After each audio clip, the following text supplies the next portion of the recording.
انشاءاللہ عزیز بیچ میں کرتا جاؤں گا۔ سب سے پہلی چیز، جب انسان نکاح کرے تو اپنی بیوی کے ساتھ الفت اور محبت کا معاملہ رکھے، اور جب اس کا نکاح ہو تو پہلی رات یا جب پہلی بار ملے اسے کچھ تحفہ یا کچھ کھانے کی چیز دے۔ یہ سنت سے ثابت ہے، یاد رکھیں۔ نبی اکرم صلی اللہ علیہ وسلم کے تعلق سے آتا ہے، مسند احمد کی روایت ہے، اور اسماء بنت یزید جو ہے رضی اللہ عنہا اس کی راوی ہے، وہ کہتی ہیں اور فرماتی ہے کہ نبی اکرم صلی اللہ علیہ وسلم کا جب نکاح ہوا تو حضرت عائشہ رضی اللہ عنہا کو میں نے ہی تیار کیا، میں نے ہی آپ کو سجایا، میں نے ہی آپ کو تیار کیا۔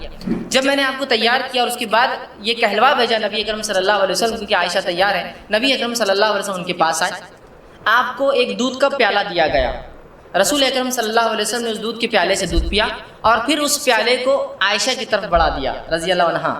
عائشہ نے وہ فرماتی ہے کہ تھوڑا ان کو شرم آئی، جھجک محسوس ہوئی، تو آپ نے انکار کر دیا۔ اسماء کہتی ہے کہ میں نے غصہ کیا اور انہیں ڈانٹا اور کہا رسول اللہ دے رہے ہیں نا، پھر تم کیوں نہیں لے رہی؟ تو انہوں نے اس کو لیا اور تھوڑا سا پی لیا۔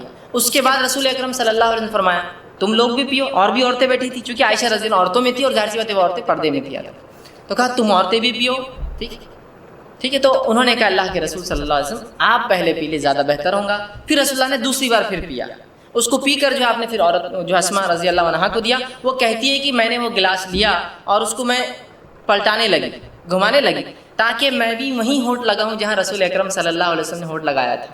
اس سے پتہ چلا کہ صحابہ کے ساتھ ساتھ صحابیات بھی کتنا محبت رسول اکرم صلی اللہ علیہ وسلم سے کرتی تھی۔ یہ محبت کا تقاضا ہے، جس سے آپ محبت کرتے ہیں اس کی ہر چیز کو آپ پسند کریں، جہاں سے آپ نے پیا وہاں سے پینا بند۔ تو وہ کہتی ہے میں خاموشی سے لوگ نہ دیکھے گھما رہی تھی تاکہ وہاں سے پیوں جہاں سے رسول اکرم صلی اللہ علیہ وسلم نے پیا۔ اس کے بعد جب میں پی چکی تو رسول اللہ نے دوسری عورتوں سے کہا تم بھی پی لو، عورتوں نے شرما کر کہا کہ اللہ کے رسول نہیں تعالی، آپ نے کہا کہ دیکھو دو چیزیں ایک ساتھ نہیں ہو سکتی، بھوک اور جھوٹ، پی لو، مطلب کیوں شرما رہی ہو، پی لو، تم کو بھوک ہے میں جانتا ہوں لیکن تم جھوٹ بول رہی ہو تکلف میں کہ نہیں ہم نے پی لیا، کہا پی لو، اور پھر عورتوں نے بھی پی لیا، سمجھ رہا۔ تو یہاں رسول اکرم صلی اللہ علیہ وسلم پہلی بار اپنی بیوی سے ملے عائشہ رضی اللہ عنہا، تو آپ نے کچھ دیا، مطلب کھانے پینے کی چیز، اور یہ بھی رحمت کا ایک حصہ کہ انسان کچھ کھلا پلا۔ بہت سے لوگ کنجوس ہوتے ہیں، کچھ کھلاتے پلاتے نہیں کسی کو، نہ اپنی بیوی کو، نہ بچوں کو، نہ کسی کو۔ تو بہرحال بیوی سے جب پہلی بار ملے تو کچھ کھانے پینے کا دے، کچھ بھی ہو سکتا ہے آج کے دور کے اندر، آپ مٹھائی لے جا سکتے ہیں، اینی تھنگ، مطلب کچھ بھی ہو سکتا ہے جو محبت اور الفت بڑھانے کے لیے۔ اور کھانا پینا ایک ایسی چیز ہوتی ہے جس کے کرنے سے لوگوں میں آپ کی طرف محبت مائل ہوتی ہے۔ آپ دیکھیے کسی کو آپ بلانا چاہتے ہیں، کسی سے کچھ کام کروانا چاہتے ہیں تو کیا کرتے ہیں؟ چلو ڈھابے پر، چلو کھانے پر، سر گھر پہ کما رہے ہیں آپ کھانے کی، تو پروموشن چاہیے آپ کو، ٹھیک۔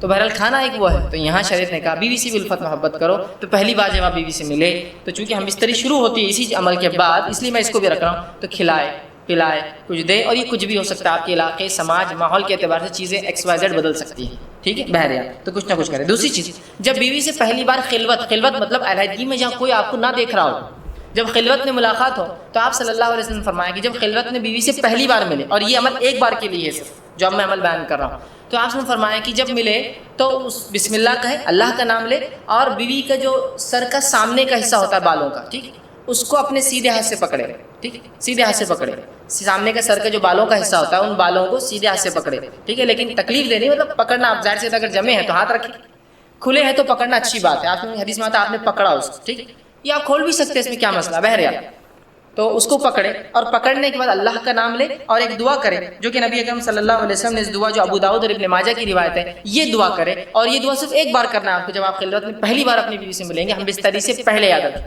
اور یہ دعا کرے اللہم انی اسألک من خیرہا وخیر ما جبلتہا علیہ، اے اللہ میں تجھ سے اس کے خیر کا سوال کرتا ہوں، اور جس خیر پر تو نے اسے پیدا کیا اس خیر کا سوال کرتا ہوں۔ اور پھر فرمایا علیہ واعوذ بک من شرہا وشر ما جبلتہا علیہ، اور میں پناہ مانگتا ہوں تجھ سے اس کے شر سے، اور میں پناہ مانگتا ہوں تجھ سے اس کے شر سے، اور اس شر سے جس پر تو نے اس کو پیدا کیا ہے۔ تو بہرحال یہ ایک بار دعا کرنا ہے آپ کو۔ دیکھیے دعا کتنی دیکھیے اہم اور کتنی اچھی ہے کہ اللہ میں سوال کرتا ہوں تجھ سے اس کی خیر کا، اس خیر کا جس پہ تو نے اسے پیدا کیا ہے، اور اس خیر کا جسے پیدا کیا، اور تجھ سے پناہ مانگتا ہوں اس کے شر سے، اور جس شر پہ تو نے اس کو پیدا کیا ہے۔ یہ پہلی بار آپ کریں گے۔ اس کے بعد اب جب ہم بستری کا ارادہ کرتے ہیں تو اس سے پہلے آپ ایک اور دعا کریں گے۔ یہ دعا کامن ہے، ہر آدمی کو ہر بار ہم بستری سے پہلے یہ دعا کرنی چاہیے، یہ بہت اہم دعا ہے۔ لوگ پوچھتے نہیں کرے تو کیا ہوا، نہیں کرے تو کیا ہوا، نہیں بولے تو کیا ہوا، بہت سی چیزیں ہوتی ہیں۔ تو میں ہمیشہ سوال کرتا ہوں لوگوں سے، چلیے آپ گاڑی چلاتے ہیں، کار ٹو ویلر چلاتے ہیں، اور ہاں سیٹ نہیں ہوئی تو کیا ہوا، ہارن نہیں ہوا تو کیا ہوا، انڈیکیٹر نہیں چلے تو کیا ہوا، مڈ گارڈ نہیں رہا تو کیا ہوا، ساری گارڈ نہیں رہا تو کیا ہوا، بمپرس نہیں رہے تو کیا ہوا، ہے نا، تو آپ بولتے ہیں نہیں اچھی نہیں دکھتی نا گاڑی. مطلب آپ کمپلیشن, دنیا میں ہر چیز کمپلیشن کی طرف چاہتے ہیں, مکمل کی طرف چاہتے ہیں. سنت میں کیوں نہیں چاہتے ہر چیز مکمل کی طرف جائے؟ وہاں نہیں کرے تو مطلب ہر بار نیگیٹو کیوں, پازیٹیو کیوں نہیں کہ کر لوں تو کیا, ہر بار نہیں کرے تو ویسا نہیں کرنا چاہیے. ٹھیک, تو یاد رکھیے یہ دعا پڑھے اور بہت خیر ہے اس دعا کے اندر. ٹھیک, تو آپ صلی اللہ علیہ وسلم جو ہے, معاف کرنا بہرحال وہ دعا سے پہلے ایک چیز میں بھول گیا تھا, وہ یہ کہ جب انسان ہم بستری سے ارادہ کرے تو اس سے پہلے نکاح کی رات جو ہے نماز پڑھنا بھی یاد رکھیے. یہ عمل بھی جو ہے صحابہ سے ملتا ہے. ٹھیک, اس کے تعلق سے ایک روایت آتی ہے کہ میاں بھی اکٹھے نماز پڑھے. ایک جو ہے تابعین فرماتے ہیں, ابھی سعد ان کا نام تھا جو کہ غلام تھے, وہ کہتے ہیں میں نے غلامی کی حالت میں نکاح کیا اور اس کے بعد جو ہے ابو ذر غفاری رضی اللہ عنہ, ٹھیک ہے, اس کے بعد وہ کہتے ہیں کہ عبداللہ ابن مسعود اور حذیفہ بن یمان رضی اللہ عنہم کو دعوت دی. یہ صحابہ کو دعوت دی بڑے بڑے. یہ میرے پاس میری دعوت ولیمہ میں جو ہے دعوت میں نے دی نکاح کی, وہ میرے پاس آئے. جب میرے پاس آئے تو انہوں نے مجھ سے کہا کہ دیکھ جب تو اپنے بیوی سے قریب جانے کا ارادہ کر تو اللہ کا نام لے اور یہ دعا کر جو میں نے پہلے بتائی. اس کے بعد کہا کہ پھر تو اس کے ساتھ جو ہے 2 رکعت نماز پڑھ لے. تو آگے کھڑا ہو اور وہ پیچھے. یاد رکھیے مرد اور عورت بازو کھڑے رہ کے نماز نہیں پڑھ, چاہے میاں بیوی کیوں نہ ہو. تو آگے کھڑا رہے, وہ پیچھے کھڑی رہے اور تو 2 رکعت نماز پڑھ لے. اور پھر فرمایا اس کے بعد کیا کرنا ہے, تو بہتر جانے اور تیری بیوی بہتر جانے. ٹھیک, مطلب ان کو ایک طرح ایجوکیٹ کیا بیٹھے بیٹھے دعوت میں کہ جو ہے تم جو ہے 2 رکعت نماز پڑھو. تو صحابہ سے یہ عمل ملتا ہے, تو کوئی شخص چاہے تو یہ عمل بالکل وہ کر سکتا ہے. ٹھیک ہے, کہ وہ جو ہے 2 رکعت نماز پڑھ سکتا ہے. جب 2 رکعت نماز پڑھ لی بہرحال, تو اس کے بعد جو ہے اب ہم بستری کا وقت آیا. اگر وہ اس کا ارادہ کرتا ہے تو سب سے پہلے دعا کرے. یہ دعا بڑی مشہور معروف ہے, صحیح بخاری کی روایت ہے اور بہت ساری کتب حدیث میں آتی ہے. آپ کریں بسم اللہ کا نام سے آپ شروع کریں, اللہم جنبنا الشیطان وجنب الشیطان ما رزقتنا. یہ دعا یاد رکھیں, چھوٹی سی دعا, یہ دعا کر لے بسم اللہ کے نام سے. اللہم جنبنا الشیطان, اے اللہ جو ہے ہمیں شیطان سے محفوظ رکھ. پھر آگے فرمائے وجنب الشیطان ما رزقتنا, اور اس چیز کو بھی شیطان سے محفوظ رکھ جو تو نے اس کے ذریعے رزق رکھا ہے. اور رزق سے یہاں مراد اولاد, مطلب اے اللہ مجھے اور میری بیوی کو شیطان سے دور رکھ اور جو ہے میری اولاد کو بھی شیطان سے دور رکھ. دیکھیے انسان جو ہے یہاں ہم بستری کر رہا ہے, یہاں اپنے بیوی کے ساتھ سونے کی بات ہو رہی ہے, یہاں سیکس کی بات ہو رہی ہے. اس کے بعد بھی یہاں تعلیم دی جا رہی ہے, ایجوکیٹ کیا جا رہا ہے اور کہا جا رہا ہے کہ ٹھیک ہے نفسانی خواہشات کو پورا کرنا ہے لیکن ہوس کے شکار مت بنو. یہاں بھی اللہ کا نام لے کے شیطان سے پناہ مانگی جائے گی. لیکن اس عمل میں بھی کیسا پاکیزہ اور کیسا مطہرہ یہ دین ہے, یاد رکھیے. بہرحال اب یہ دعا آپ نے کی, ٹھیک, اب دعا کے بعد آپ بستری کر سکتے ہیں. لیکن یہ بات بہت ضروری ہے جو ہمیں سمجھنا ہے کہ جب شریعت نے مرد کو اجازت دی نکاح کی اور عورت کے ساتھ بستری کرنے کی, تو یہ اجازت کو حاکم اور محکوم والا رشتہ نہیں ہے, مالک اور غلام والا رشتہ نہیں.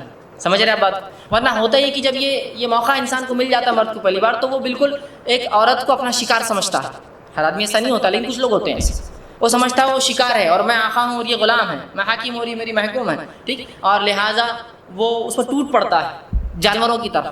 اندازہ لگائیے ایک عورت کے ساتھ اگر آپ یہ سلوک کریں گے جو آپ کی بیوی اور زندگی بھر رہنے والی, شریک حیات کہا جاتا نا بیوی, شریک حیات مطلب لائف پارٹنر ہے, پوری زندگی آپ کے ساتھ شریک رہیں گی. اور اگر پہلی رات آپ ساتھ یہ بدتمیزی کریں گے کہ آپ بتائیں گے کہ میں نے نکاح خالص صرف اپنے حوض کو پورا کرنا کیا. ٹھیک ہے, الفت اور محبت ایک چیز ہے, لو ایک چیز ہوتی ہے, کہ لسٹ ایک چیز ہوتی ہے انگلش کے اندر. اردو میں جیسے کہتے ہیں ایک محبت ہوتی ہے اور ایک ہوس ہوتی ہے. تو ہمیں محبت کی اجازت ہے, ہوس پوری نہیں کرنا ہے. ہمیں جو لو کی اجازت ہے, ہم کو لسٹ نہیں. ٹھیک ہے, انسان ظاہر سی بات ہے وہی عمل کر رہا ہے جو لسٹ میں ہوتا ہے, لیکن اس میں محبت کے تقاضے کے ساتھ کہ یہ میرا اپوننٹ پارٹنر ہے, میری بیوی ہے, اس کے ساتھ زندگی گزارنا ہے. ٹھیک ہے, تو یہ بات بڑی ہے ہمیں سمجھنا ہمارے لیے. تو انسان جو ہے جب اپنی بیوی سے تعلقات قائم کرے تو اس کو حاکم اور محکوم اور ظالم اور مظلوم والا رشتہ نہ بنا دے, بلکہ اس کو محبت اور الفت والا معاملہ رکھے. اور ہم بستری سے پہلے جو باتیں ہم کو رسول اکرم صلی اللہ علیہ وسلم اور صحابہ کے آثار مطلب صحابہ کے عمل سے پتہ چلتی, وہ یہ ہے کہ یہ لوگ فور پلے کرتے, ہم بستری سے پہلے کچھ بیوی سے کھیلتے. اور ایک روایت میں رسول اللہ صلی اللہ علیہ وسلم کی اس بات کا کھلا اشارہ آپ نے فرمایا, جب ایک صحابیہ کہ اللہ کے رسول میں نے ایک عورت سے نکاح کیا لیکن یہ مطلقہ ہے, مطلب اس کی شادی ہو چکی ہے اور یہ جوان تھے صحابہ, تو اللہ کے رسول صلی اللہ علیہ وسلم فرمایا کہ تو نے کنواری لڑکی سے کیوں نہیں نکاح کیا تاکہ وہ تجھ سے کھیلتی اور تو اس سے کھیلتا. تو کہ اللہ کے رسول میری مجبوری تھی, میرے والدہ کا انتقال ہو گیا اور میری 3 چھوٹی چھوٹی بہنیں ہیں, اگر میں کوئی کنواری لڑکی لاتا تو وہ میری بہنوں کی دیکھ بھال برابر سے نہیں کر پاتی. جب میں نے ایسی عورت کو لایا نکاح میں جو مطلقہ ہے, اس کو پریویس ایکسپیرینس ہے زندگی کا, وہ زندگی سماج میں گزار چکی ہے, وہ میری بہنوں کی اچھے سے تربیت کر سکتی ہے. اس حدیث سے ایک بات اور پتہ چلی, نکاح میں بہت سارے مقاصد انسان رکھ سکتا ہے نکاح کے لیے. تو ایک مقصد یہ بھی تھا ان کا کہ محبت کے ساتھ ساتھ بچیوں کے لیے کچھ، میری بہنوں کے لیے کچھ ایسی عورت آ جائے جو میری ان کی بھابھی ہو لیکن ایک ماں جیسا ہو. تو ظاہر سی بات ہے کہ کماری لڑکی یہ سب نہیں کر سکتی تھی، ٹھیک ہے. لیکن اس حدیث میں رسول اللہ نے جو فرمایا تو اس کے ساتھ کھیل اور وہ تیرے ساتھ کھیلے. تو یہ محبت جو ہے یہ ہم بستری سے پہلے انسان فور پلے کرے، کھیلے اس سے، مطلب اس کو راضی کرے اور منوائے اس عمل کے لیے. اس لیے کہ ہیومن بینگ جو انسان ہوتے ہیں وہ میکینیکل عمل